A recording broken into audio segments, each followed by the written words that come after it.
Chevy Cruze, we're doing the front brakes and rotors. 19mm for your hubcaps and to remove your tire. On the inside, first thing I like to do is break that T30 loose. It's a T30 torque bit. Just get that loose, take it all the way out. Alright, we got your T30 out. Now we have two number 10s. One here, one there. 10mm. But first, you want to come up here, move this brake line out your way. Makes it a lot easier to loosen these. So we're going to do that now. Alright, so we got both number 10s out. Now we can just take your caliper. Some of them are rather easy to come off. This one was. Get that out of your way. Alright, I just took my caliper, hung it from the axle back there. Next we're going to take off your caliper bracket. These two bolts here. 1, 2.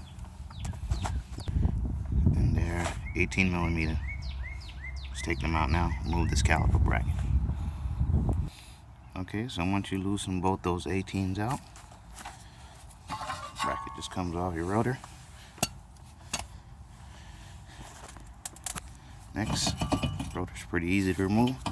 Take it off. Get your new rotor. Alright, so your new rotor. I'm gonna line up that hole there with that hole there for your T30. Alright, once you get it lined up, just install your T30 and tighten it down.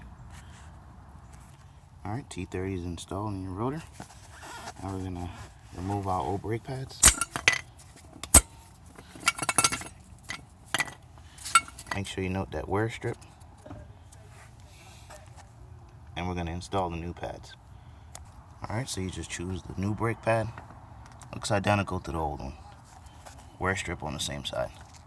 Install that on the inside of the caliper bracket. In here. Alright, so we got our new pads installed. Caliper bracket now it goes on like this. Just like that. And you put back in your bolts here. Alright, caliper bracket is installed. Brake pads are in. You can just squeeze them together like that. Then you want to tighten down both your number 18s. Alright, so we have both 18s installed and tight. Come up to your caliper here. Piston's extended. We want to compress this. I like to go under my hood and open my reservoir. Feels like the piston compresses easier. People keep asking me why I do it. I just like doing it. Now we're going to compress our piston in the caliper.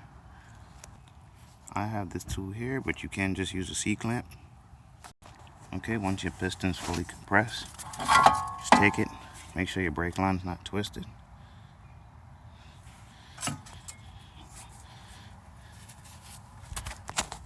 Alright, then you just take it, slide it on there. You want to make sure these are pushed down, because it will stop you. There you go, your caliper's back on the caliper bracket. Reinstall your two number 10s, top and bottom. Alright, so you have both number 10s installed and tight. Now you just want to make sure you put your brake line back into that groove. Make sure it's straight. Come back down here to the front of your rotor. And check your T30, make sure it's tight. T30 is tight. Reinstall your rim and your cover. Cover back your reservoir. After you repeat the same process on the other side. And that's it. Front brakes and rotors. Thanks for watching. Subscribe, comment, hit that like button. See you next time.